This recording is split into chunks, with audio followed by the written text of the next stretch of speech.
It is Friday, the 12th of July, 2024. My name is Pigeon Rose, and this is my song of the day.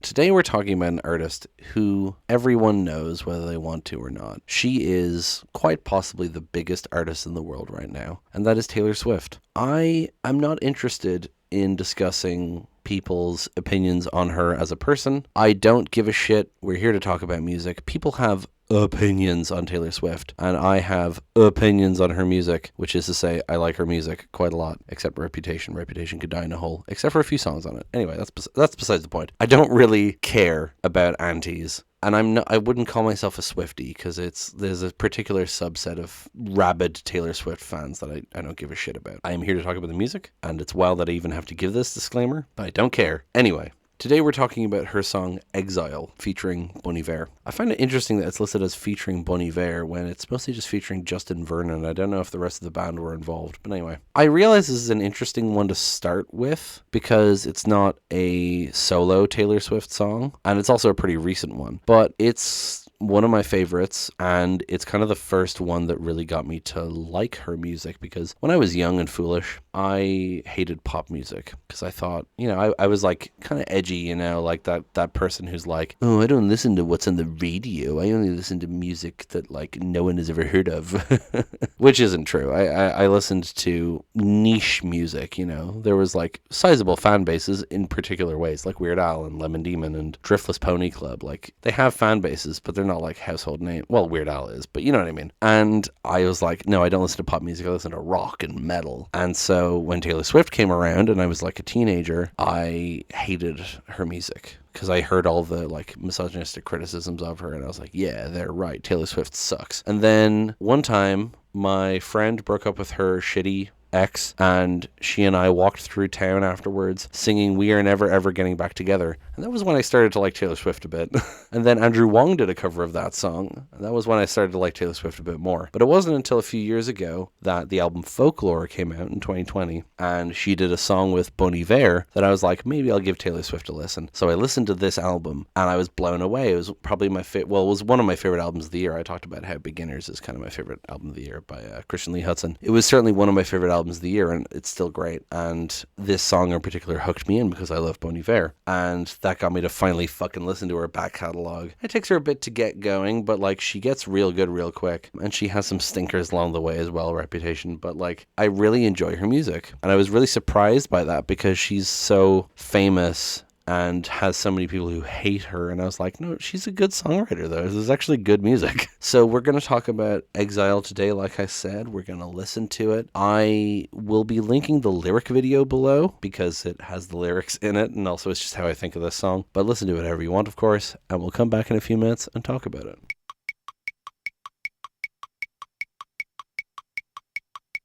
Yeah, I just really love that song. It's such an interesting interplay.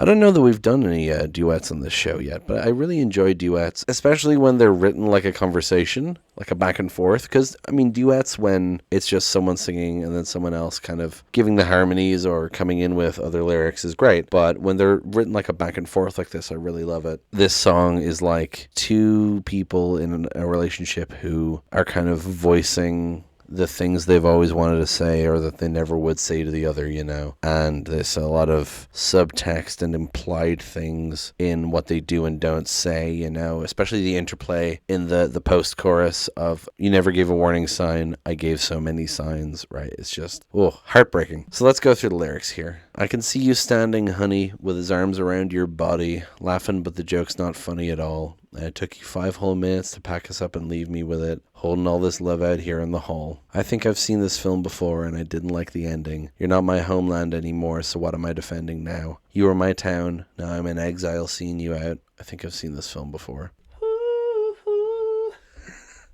Yeah, so standing with his arms around your body, laughing, but the joke's not funny at all. This idea of like seeing someone with their new partner maybe, and the like 5 whole minutes to pack us up and leave me with it, like it took you so long to move on from me, And then I think I've seen this film before and I didn't like the ending, speaks to people making the same mistakes over and over again. It's like, I've been in a relationship like this before and that didn't turn out well. It's saying, we have gone through this problem so many times and I hate it and I need to leave, you know. And then you go into you're not my homeland anymore. Like, you felt like home to me and now I feel like I'm in exile. The kind of contrasting of what once was held so dear is now alien, you know. I also want to talk about, before we move on to the second verse, the contrast between Justin Vernon and Taylor Swift's voices. I mean, Justin Vernon often sings falsetto, but he's got a really nice deep voice in his like natural chest voice range. And Taylor's singing lower than usual here as well, although she goes higher for the choruses. I mean, she does a lot of lower vocals on Folklore, honestly. It's partially why I like it, because it has a nice range to it. But what I think is really interesting musically is that this song was written by Taylor Swift, Justin Vernon, and Joe Alwyn. We'll get into that later. But I feel like a lot of this song feels like a Taylor Swift song in how it's written. I know this is kind of a weird concept to be bringing up the first time I talk about Taylor Swift, but if you know Taylor Swift, you probably know what I mean. And it's a bit odd hearing Justin Vernon singing her kind of lyrics. His tend to be more abstract and hers tend to be more straightforward. And then we get into the bridge and it's a Bon Iver song. It just transforms into a Bon Iver song immediately, which is wild. We'll get there, but I think it's really interesting about the song, how it's constructed like that. So verse 2, I can see you staring, honey, like he's just your understudy, like you get your knuckles bloody for me. Second, third, and 100th chances, balancing on breaking branches. Those eyes add insult to injury. So she's noticed him staring at her and this other person. The idea of him being his understudy, like, you're the better version, he's just the backup, right? And like second, third, and 100th chances speaks to how long this problem's been going on, you know? And those eyes add insult to injury, like, it's unsubtle, it's petty, it's mean, you know. Then you get the chorus again, but sung by Taylor Swift instead, and it's, I think I've seen this film before and I didn't like the ending. I'm not your problem anymore, so who am I offending now? You are my crown, now I'm in exile seeing you out. I think I've seen this film before, so I'm leaving out the side door. So building on the previous chorus and saying like she's leaving.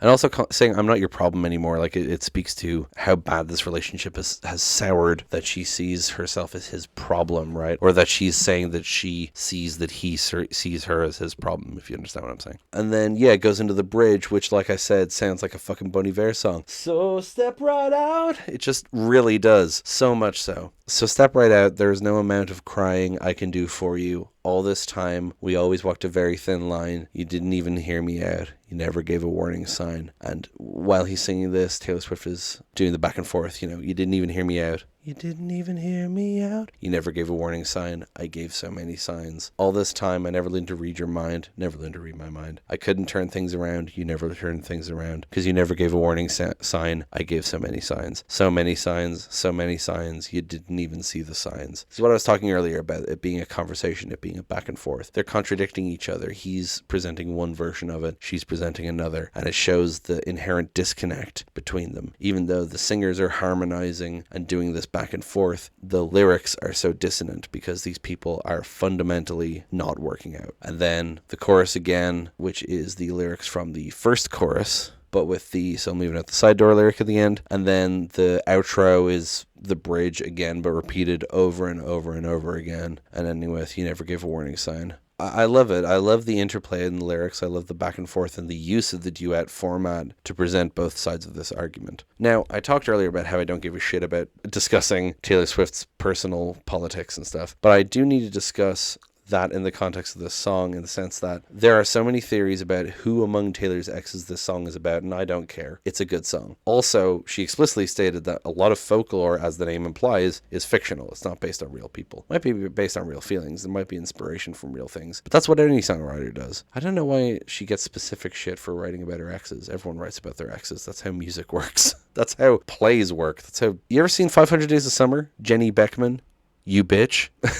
But also, as I mentioned at the start, this song was co-written with Joe Alwyn, who is an actor. Taylor Swift was dating him at the time, under the pseudonym William Bowery. And there's questions about why he used the pseudonym. The general consensus is that he was probably just didn't want it to be distracting that Taylor's boyfriend was writing songs with him, especially when he's also, I mean, he's an actor. He's known for more than just being Taylor's boyfriend, you know. Apparently, he contributed a bunch of stuff to this album. Apparently, specifically on this song, he contributed the first few lines words of the lyrics, and I think he did the piano melody. He like originated that. But there's like this debate among the fan base about how much he actually contributed and whether Taylor just said he contributed stuff to get a Grammy. It's so stupid. But the stupidest thing is that since Taylor Swift and Joe Alwyn broke up, there's all these conspiracy theories that he didn't actually write on the album at all, and that William Bowery is actually a pseudonym for someone else entirely, including Paul McCartney of all people. It's so fucking stupid. People are obsessed with the personal lives of these people and what every single word and lyric could mean about those people. And yeah, Taylor Swift writes about real experiences all the time, but that doesn't mean that she would lie about song credits. People try to use it to demonize Joe Alwyn because they broke up, but he's a musician. He grew up learning, he knows piano, he knows guitar, he knows how to, like, how songs work, and he dated Taylor Swift for like 7 years or something. People are so shocked that he could contribute anything to her music. It's like, what the fuck is wrong with you? People just want to hate him because they broke up. It's so weird. Anyway. Jesus Christ. Paul McCartney? If Paul McCartney wrote on a Taylor Swift song, she wouldn't hide that. That would be front and center. People would know that he did that. And he'd be singing on it, not Justin Vernon. I feel like every time I talk about a Taylor Swift song, my blood pressure is going to fucking rise. That's enough of that. I really love this song. Even if you don't think you like Taylor Swift and you liked this song, I recommend the rest of the album. It's really good. It's not like when people think Taylor Swift, they probably think like the stuff from like 10 years ago, 15 years ago, like Bad Blood, I Knew You Were Trouble, We Are Never Ever Getting Back Together, when she was in her synth pop era. But like Folklore and Evermore, really cool, largely acoustic, really good songs. And even if you think you don't like Taylor Swift, you might like these albums. You don't have to, of course. I don't care. But I'm saying give her a chance, because I did, and I enjoyed the journey. So that is it for today. Thank you so much for listening. Please give me a like, hit subscribe, leave a comment below, and tell your friends, tell your family, tell whoever the fuck you want. Tell your loyal Taylor Swift fan friends that they should listen to this episode, because I talked about how good this song is. And thank you so much again for listening, and I will talk to you tomorrow. Break it down.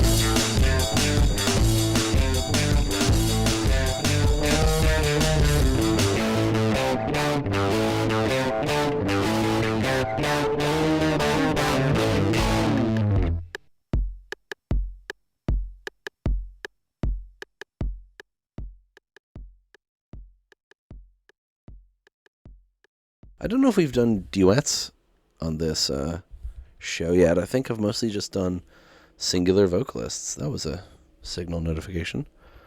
Hello, person who loves Taylor Swift. Anyway, but I really enjoy duets, especially when they're like, it's not just someone, oh my god, stop texting me, I know you love me, fuck. There goes the last great American dynasty. Anyway, I had a marvelous time ruining everything. I'm a bit giddy today, if you can tell.